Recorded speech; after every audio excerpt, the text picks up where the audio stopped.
Hey everybody out there in cyberspace, this is Nate Jackson, and the purpose of this video is to help you get a little bit more of a better idea of how to structure your blog post and how to decide exactly what to write about. A lot of people who have blogs, they know they want to write about a specific topic and they intend to be found in the search engines, but they don't necessarily know how to structure their post in a way that the search engines will feel your topic is relevant to what the question that you're trying to answer is. In other words, you have readers who may want to read about a certain topic and you trying to answer that question or trying to address that topic, but sometimes there's a disconnect between what you're writing and what your reader is looking for because your blog post is not structured in a way that the search engine thinks that your page answers your reader's question. And a lot of that comes down to keyword research. So I'm going to take you through a brief exercise to show you how to really hone in on a specific keyword that you can structure a blog post around. So I'm just going to let you look over my shoulder. I'm going to pick a topic that I haven't even thought of yet and show you how I would go through the process of identifying a keyword for which to target a blog post that I could get the best chance of having someone searching for that feel that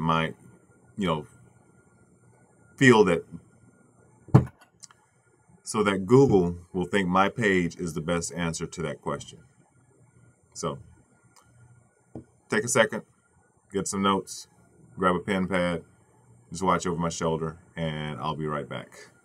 You can literally profit from your passions if you understand how to do your keyword research and structure your site and your posts around those keywords. One of my hobbies is making music from home, and I've decided I've not done this search before, so we're gonna just do this on the fly. I'm gonna put myself in the frame of mind of someone who's brand new to wanting to learn how to make music from home, and I'm going to identify a keyword that would be a good topic for a blog post for a person who's looking for information about getting started making beats from home. I know kind of the person that I want to write for, and just in general they would want to know something about making beats from home, so I just put make beats home is the keyword that we're going to start with. This is not what we're going to be our final keyword, but it's just something to start generating some ideas.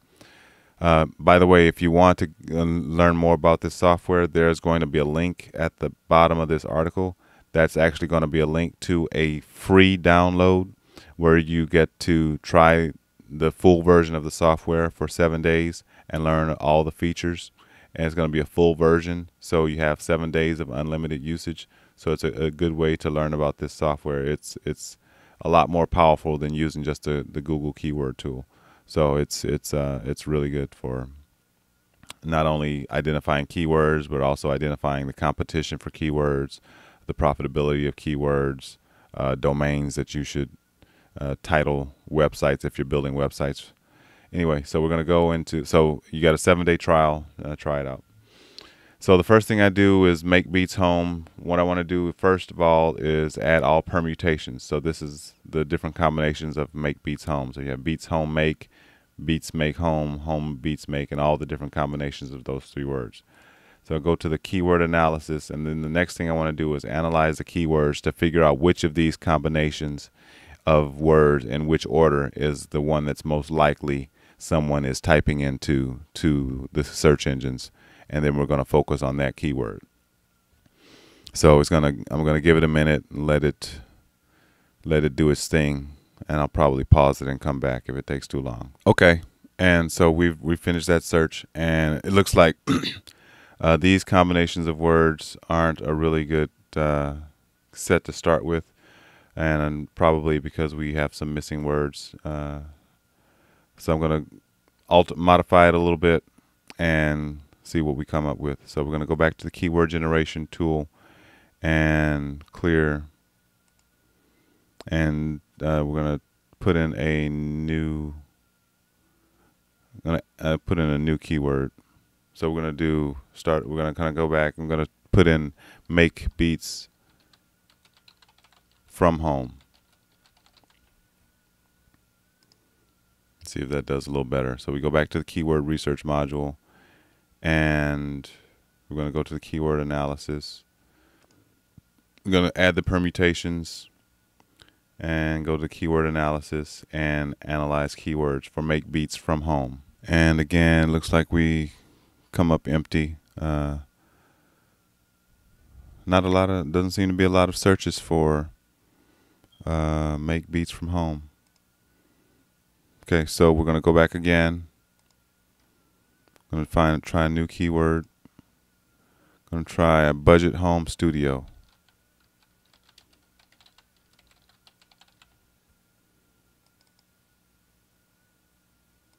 Okay, so we're going to do the same thing again. Add combinations, generate keywords. Oh, didn't want to do that. Cancel that. Add permutations.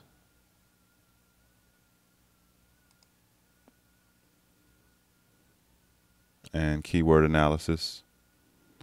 So now we're going to analyze keywords and see if we get some numbers on budget home studio or home studio budget or something. Okay, so we have a couple of results here. We have budget home studio and we have home studio budget, and the others don't really show up, so we're gonna delete those. We're not really interested in those. But we have two results right here. And now, so how do we decide which one that we're going to write about? Well, what you want to do is determine which one is most relevant, and you determine relevance by this value, the PBR value, which is phrase to broad match ratio, which basically means which of these is more likely to be typed in the way that it's written. And right now it's budget home studio seems to be the one that's more relevant. So we're going to focus on this one and eliminate this one. So it's actually the one that we started with. So I'm going to go back to budget home studio. But actually, let's say that it were, oh yeah, we'll focus on budget home studio. I'll save that for another lesson. So now we're going to go to budget home studio, and now we're going to generate keywords. And this is going to give us a long list of up to 800 keywords that are all related to budget home studio. And I'm going to make the minimum word length. No, I'll leave it all in, and then I'll show you how we filter it out. So we're going to generate keywords, and this is going to generate all the keywords related to budget home studio. So it's going to take a while because we have quite a few that'll probably 800 or so that'll come up, maybe a little bit less. So I'm going to pause it and come back. Okay, so now you see here we have 800 keywords that it has generated, all related to budget home studio. So how do we decide which one well, first, how do we decide which one is a good topic to write about, simply based on the amount of traffic, the relevance, and the competition? What we do is we go back to the keyword analysis tool and we run another analysis.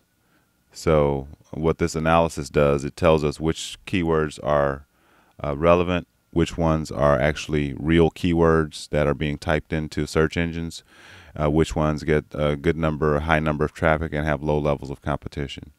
And if you want to actually profit from your blog, then you would look at the level of commerciality also. How profitable, how likely someone who's searching for those keywords are actually about to spend money if they find what they're looking for. That's the commerciality. So we're going to generate these keywords, analyze these keywords and see which ones meet those criteria. Okay, so we've generated some results. You see we have all different levels of this column, SEOT, is for the number of potential clicks that a #1 Google ranking would get in a day. So for example, how to record music, if you were at the #1 spot for that search term, you would get 16,846 clicks in a day.